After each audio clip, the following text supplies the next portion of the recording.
This is a photograph that I took from Glen Falls. And the first thing I did was I did change it into a black and white because I need to work with a black and white photograph. If I place my rule of thirds grid on here, you'll see that I chose, first of all, to do a vertical format because I've got trees and I want to get that tallness. Then I got one point of interest here and my river is coming in pointing to this. I got this rhododendron coming in here and it's pointing towards this. I've got cross branches with this strong tree that is on this vertical line. Plus I've got this branch and this tree trunk hitting that one. So I've got 3 points of interest, plus the river is bringing my eye into the photograph. Okay, I transferred my photo from Lightroom, where I processed it in black and white, into Photoshop. And in Photoshop, I have to place it onto a transparent background. And I have to do a couple different things. First of all, what you might notice is that the photograph has been flipped. Because I have to print on one surface and then turn the photograph over, I have to flip the photograph in the program. Then I place it onto this file that has a transparent background, and I have to add a curve, which changes how this photograph looks. And then I have to invert it. When you invert a photograph, you're making a negative. The negative means that the white parts become black and the black parts become white. So where you saw white sky, it is now black. Where you saw white water, it is now black. Where you saw dark trunks that were black and trees and vegetation and rocks that were all black, now they are all white. And this is how you need to make the negative of the photograph ready for printing. The photograph needs to be printed on a special paper. This paper is called Pictorico, and you can see that it's transparent.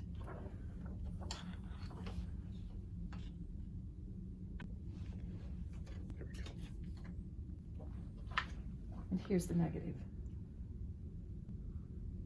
I'm going to place it on a light box. And what you'll see is that I have now put the correct side down and my river is now coming in the right way.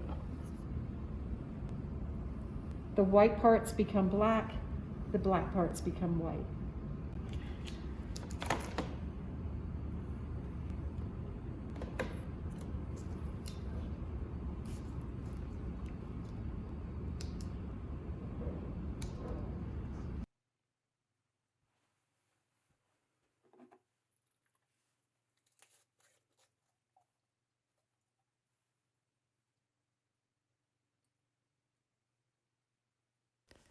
The cut paper is brought into my studio, and I work under the light from a lamp. I carefully make drops of each of the chemicals into my measuring jug. The first chemical is an iron, the second chemical is palladium, and the last one is platinum.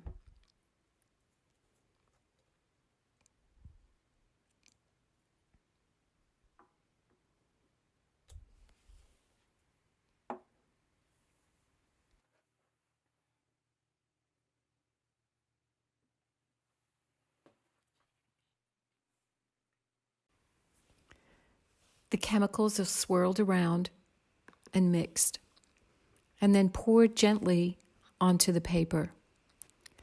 I use a brush to paint on the solutions, and then I need to wait for them to dry before I can put them into the UV machine.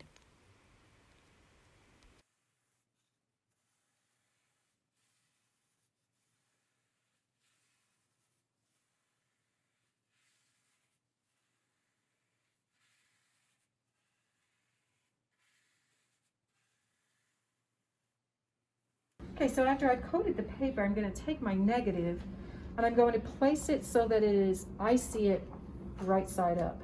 So if you remember, the water flows in this way. This then gets sandwiched in my contact frame, negative, paper, and then the back. And I snap these clips in tight. So what you see is the negative on the paper. This then goes into the ultraviolet machine. Timing, I need to make sure that I put my timer on. And this varies. This is a variable.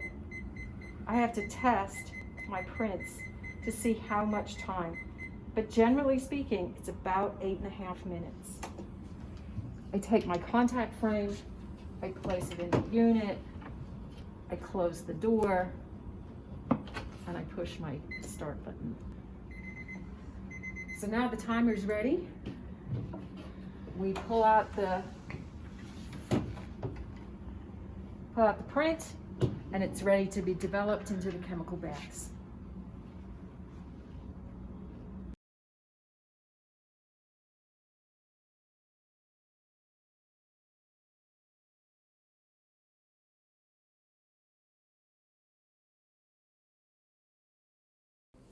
The exposed print is placed into a tray, and we pour on a chemical called ammonium citrate. And just like magic, the print appears. After we finish developing it, we take the print and we wash it in several baths of other chemicals, and then we let it dry.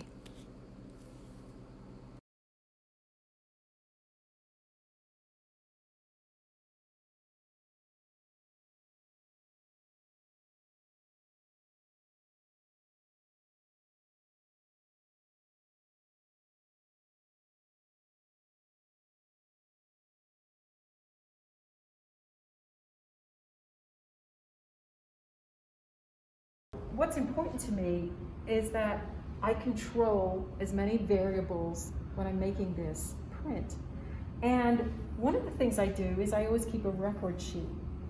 I write down the type of paper I use, what the negative is, the size, what kind of curve I've used to help make my negative, the types of chemicals I use, how many drops I use, whether I used a brush or a rod in order to apply my solution, and how much time. And then I write notes because I won't remember what I've done. So here's 2 examples. This is the photograph at 8 minutes and 30 seconds. And here's the photograph when it was exposed at 9 minutes and 30 seconds. And you'll see that here we've got lots of whites. Here we have less white. Here we have some interesting textures, but here it's too dark. I can't see the texture. So this photograph has probably been exposed in the UV machine for too long, and this one has been exposed for a little bit too less than it should be. So I probably need to make another print that is actually in between the two, in between 8 minutes and 30 seconds and 9 minutes and 30 seconds, and that would be about 9 minutes. So that's what I need to do next. And I make sure that I write these notes about those kinds of things. So in the next video, you're going to learn how to do a similar process called cyanotypes. Cyanotypes were an old process that was first invented in the early 1800s. And we can use not a negative, but we can use plant material, we can use your hand, or more plant material, to help make these prints. Once again, you're going to place stuff on there, and these are going to be exposed to UV light. You're not going to use a machine, you're going to use the sun. The sun also produces ultraviolet light, and you'll produce these beautiful blueprints that are called cyanotypes. So look out for the next video.